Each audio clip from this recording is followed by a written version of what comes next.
Buenos días, buenas tardes, y buenas noches. Bonjour, bonsoir, good morning, good afternoon, good evening, and good night, wherever you may be. Jay Slater case. It is July the 4th.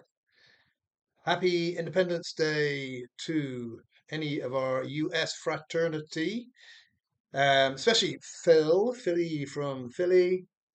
Um, yeah, July 4th. So I wanted to have a look today at the rather bewildering money situation that we believe Jay Slater faced, Jay Slater case, of course, and try to make some kind of sense of it. And then I want to pivot somewhat and turn to what I found a really fascinating email that was sent me by a learned follower who does know a little bit about the behind the scenes workings of money transfers, banking in general. And I want to get into it because I think there is a distinct possibility that in the background of the Jay Slater saga, there are some very, very important money issues on Jay's side of things.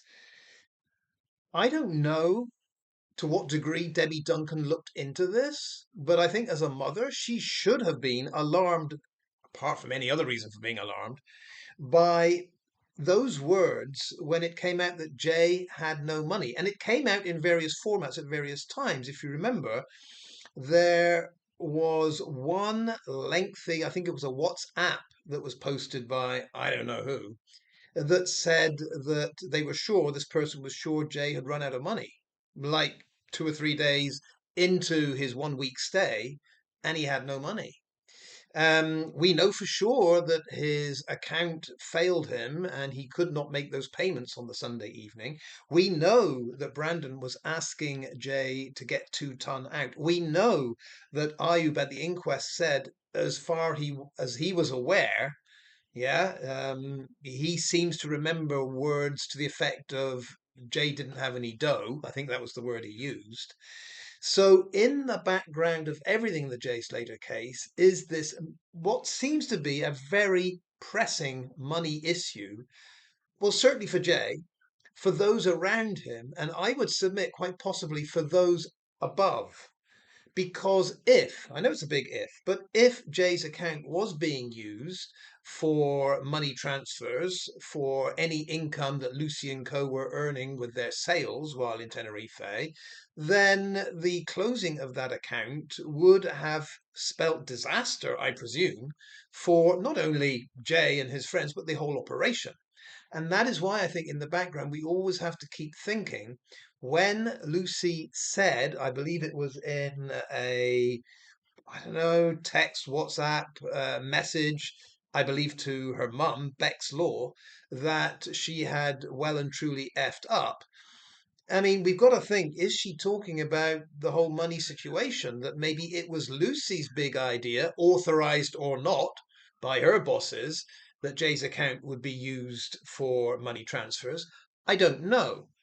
But all I'm saying is, in the background of what ultimately happened to Jay, we've got to think, is there a major money issue that brought all Jay's woes to a head? That's, I think, in the background.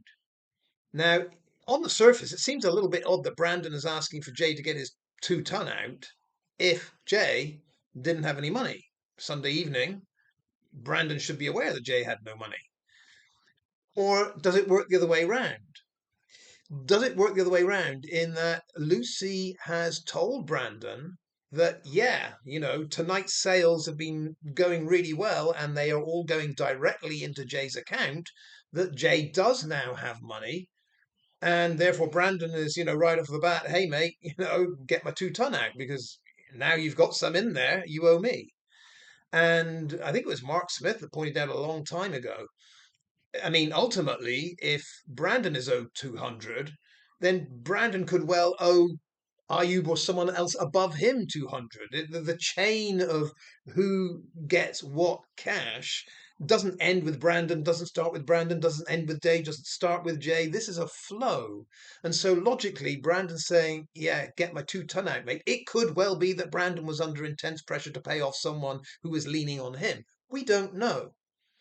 But the point is, what was going on in the background that instilled this rapid to and fro of money transactions on the Sunday night that in the end, I think, it's just my personal feeling, I think led to a snowball effect and Jay ending up dead. What could that be all about?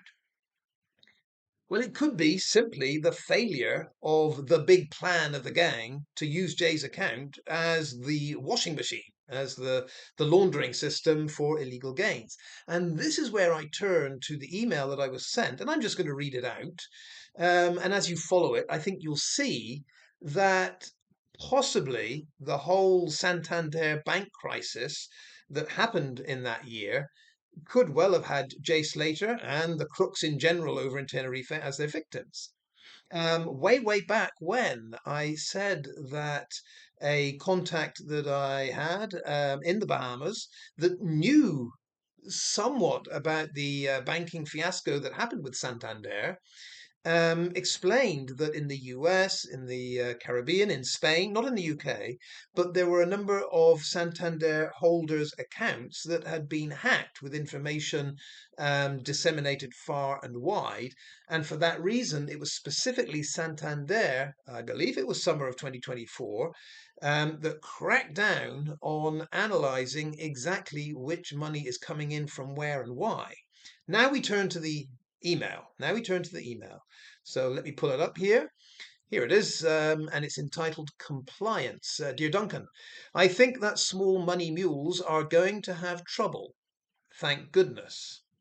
As I understand it, the Finance Act of 21 allows HMRC to ask a person's bank directly about small, unlikely deposits which don't cross check with income and normal expenditure, especially when they begin to form a pattern. Just pause there because immediately we can see this person, I think, is hinting that this fits the Jay Slater bank account scandal, if you like, perfectly. HMRC, following the Finance Act of 2021, HMRC allows HMRC to ask a person's bank directly about small, unlikely deposits which don't cross check with income and normal expenditure, especially when they begin to form a pattern. This may be why Santander shut down Jay's account. The bank does not have to inform the customer and indeed is not allowed to inform the customer. The software, Connect, provides a lightning fast check across accounts in and out, identifying gaps in information which should be manifest.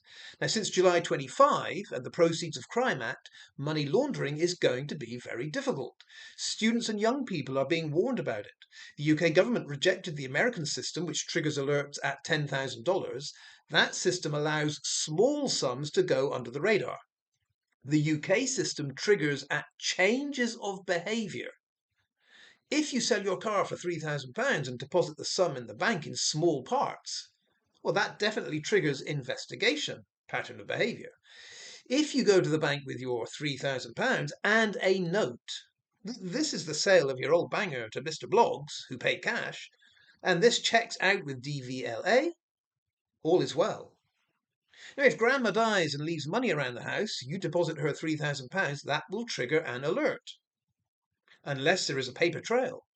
And if your son gives you £2,000 to help you out, all is well with a paper trail. Somebody pays tax on those sums. Now, when banks are contacted by National Crime Agency, they are forbidden to discuss it with the client.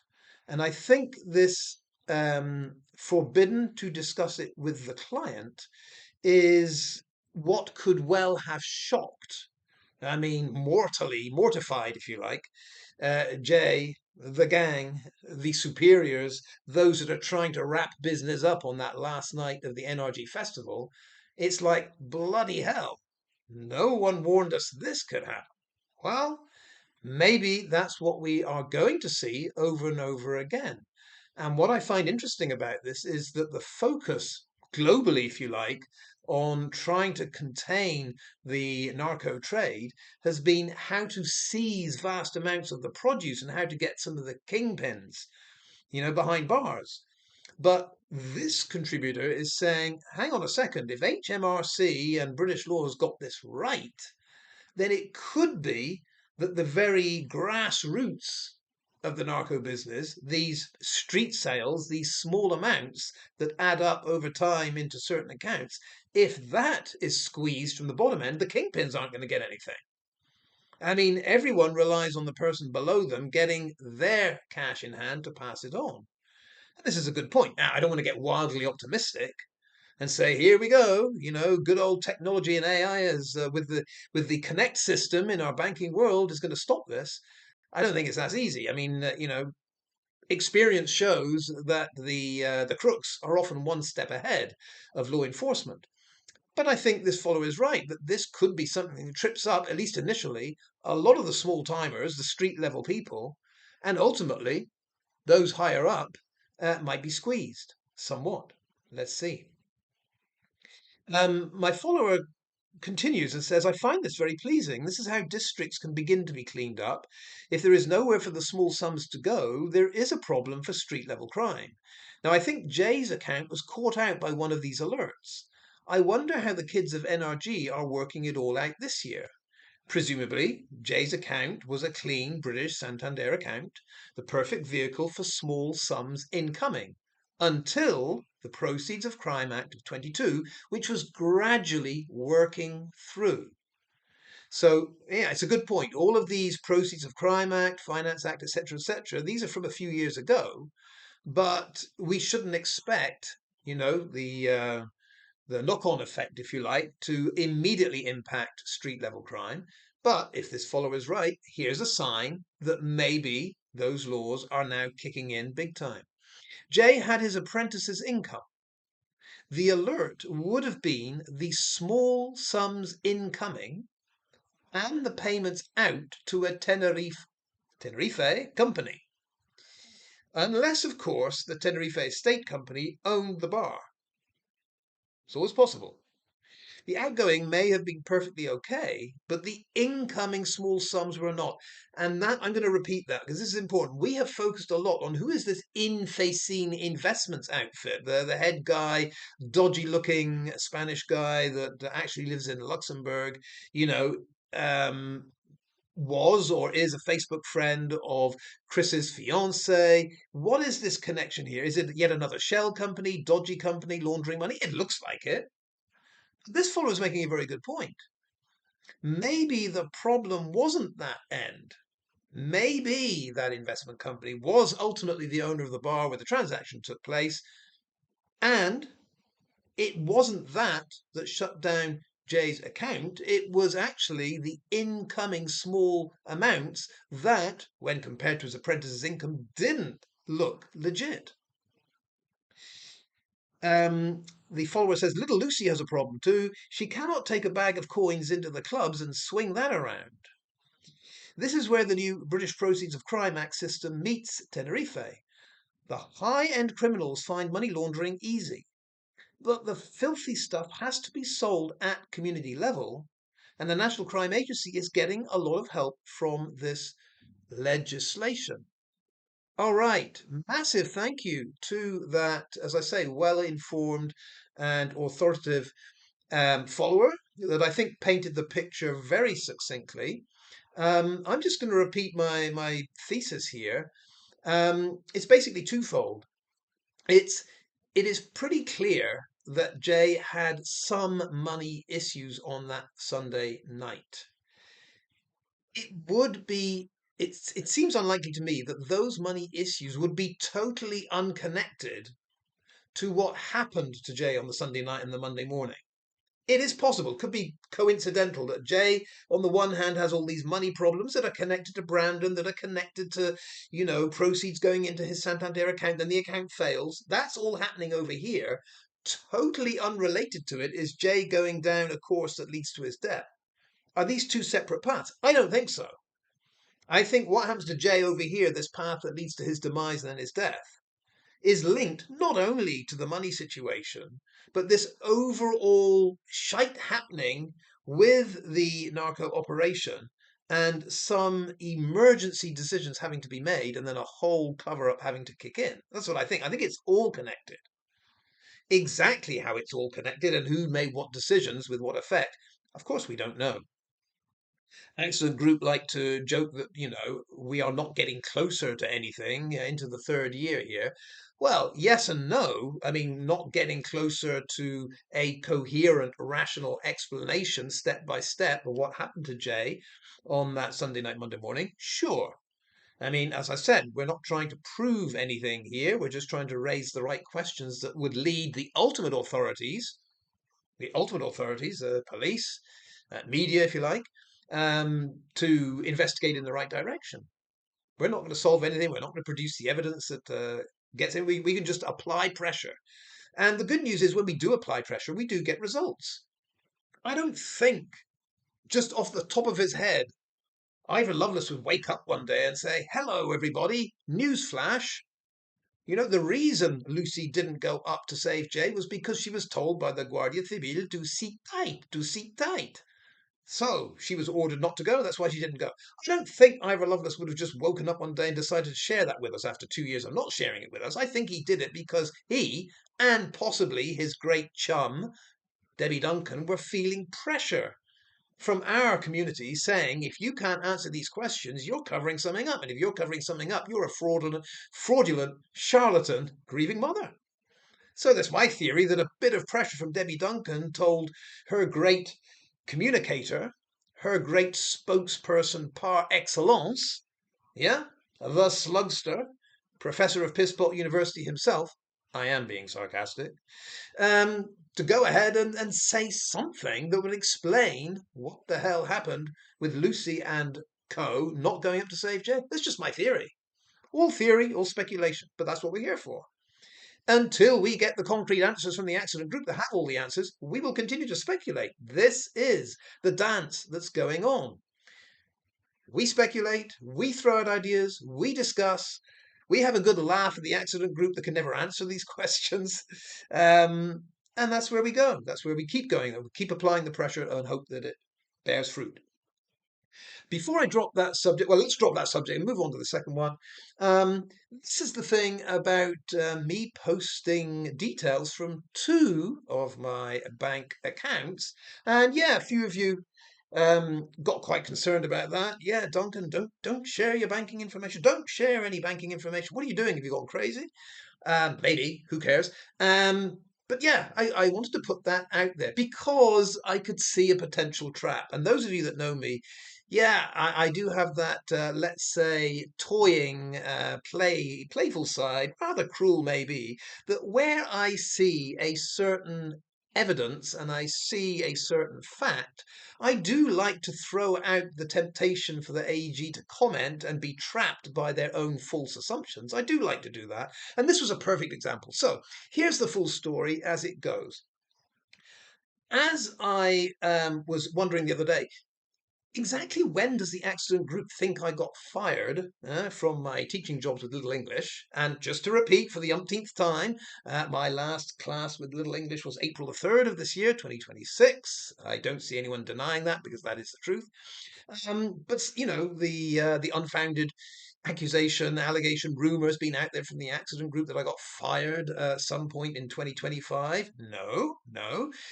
When the hate mob, the accident group, started contacting my employers, what I posted was 100% true. I said, we have decided to part company for a period of time. There was no mention of firing. There was no mention of me never working for them again. It was just, hey, let's leave this cool down a little bit. I won't do any teaching for you while the hate mob, the accident group are harassing you. And, let's play this by ear. And lo and behold, later on, of course, things went back to normal. Although I did say I do want to cut down on classes generally, not just with Little English, but all of my students. I want to make my semi-retirement gradually veer towards retirement. Thank you very much. Now, that's not the point. The point was just as evidence that I couldn't have been fired in 2025 because here in February 2026, I'm showing there's a payment. Yeah, payment from Little English. But below that, it's funny what happens here. Below that, I didn't really notice it, but there's the word Aeroporto, the Portuguese word Aeroporto. And those eagle-eyed sleuths in the accident group, Ivor Lovelace and Janie Gobshite Elliott, Oh, they both noticed something a bit off about that, to the point where Janie Elliott started digging up AI responses on how a false bank account could look like. Oh, she had all the AI proof that what I posted wasn't a real bank account. She put all that out there. And then she had to remove it when she realized it was 100% my genuine, authentic bank account. Why would I do otherwise? So a lot of crow, a lot of humble pie had to be eaten on Janie's account there. That thrilled me no end. Fantastic.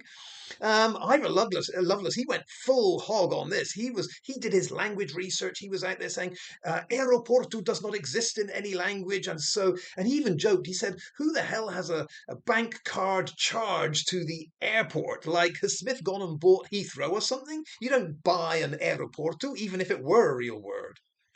Yeah, so Ivor Lovelace went full throttle on that. He too, obviously, was wrong and had to eat humble pie and a lot of crow, and he removed his entire post. So it was Duncan 2, Accident Group Sleuths nil, a convincing result there. No extra time needed, no penalties. It was just a straightforward Duncan win, the type that we've gotten used to. But now to explain it, just for you to understand, how is it that something on a bank account can say airport? Well, it's a good question. It's a good question. And luckily, when I cross-checked with my other bank account, I figured it out because I wasn't sure. I was like, what did I buy at the airport that says airport, Aeroporto in Lisbon for specifically €8 and 60 cents? Expensive sandwich and a drink. I don't know what it was. But when I looked at my other account, I had exactly the same amount, €8 and 60 cents. And this time, the bank charge went to Baixa Chiado. Baixa Chiado. Now, Baixa Chiado in Lisbon is the name of a metro station. And the metro line ends at Aeroporto. Same charge. And I suddenly figured out, yeah, so when I went from Baixa Chiado metro station to Lisbon airport station, it cost 860, and that is two tickets. The actual ticket itself, I think it's called the Cartão Navigante, that costs 50 cents, and then your journey amount is added to that. So we had to buy the two cards and the two journeys, because it's one up, you change, you go over. Anyway, the total amount for two people. Yes, I'm a generous soul. I did tell Mrs. Smith, you save your money, honey. I'm going to go the whole hog and buy your metro ticket to get up there. You can do dinner, but I'll do the metro tickets, all right? So, yes, we split it 50-50, kind of. Um, got the two tickets, and then coming back from the airport must have been that, of course, it was the same charge, 860. So the explanation is, why are you listening, slowest kid in the class, Ivor Lovelace? Listen hard because your homework assignment, little Ivor, yes, your homework assignment, little Ivor, is to write out in a 300-word essay exactly how the word Aeroporto in a bank account statement is legitimate. So the metro station Aeroporto, that's what shows up. The metro station Baixa Chiado, that's what shows up. €8.60 for two tickets, two metro tickets. There we go. That was the explanation. It's all legitimate and all makes perfect sense. And so the accident group sleuths that said it's fake, we're used to this. I love it. Whenever I hear that, oh, it's fake, it's fake, it's fake, I know I've got them. That's the last line of defense. Oh, it's fake. It, translated means we can't think of an explanation, so we have to go with he's made up this document. I don't know how to do that. So if ever you see me reproduce a document or a portion of it, it's got to be genuine because I don't know how to cut it up and carve it up and create it out of nothing. I'm not that kind of tech person. So yeah. So that's why. That's why. Airport. Can you buy an airport for €8 60 cents? No. Can you buy a metro ticket at the airport that appears as Aeroporto on your bank statement? Yes, you can. I did it. I did it twice. Once at the Aeroporto, once at Baixa Chiado. That's the explanation. I do like my little wins every now and then. And there will be another win coming up with the whole Little English situation. More on that later. Happy Saturday evening. And as far as I know, Jan's Views Live is going to go ahead. Last I heard, FIFA were talking about changing the game of the England-Mexico game Sunday evening. I don't think that's now going to happen. It would be a terrible thing if Jan's Views Live was happening at the same time that Mexico were eliminating England in a penalty shootout. I know that would be terrible. on both fronts, but it's a possibility. So listen to the news. Hopefully Sunday, Jan will confirm that we are a go or a non-go for the live tomorrow. Let's leave it there. Hasta luego, adios, hasta la vista. See you tomorrow, mañana.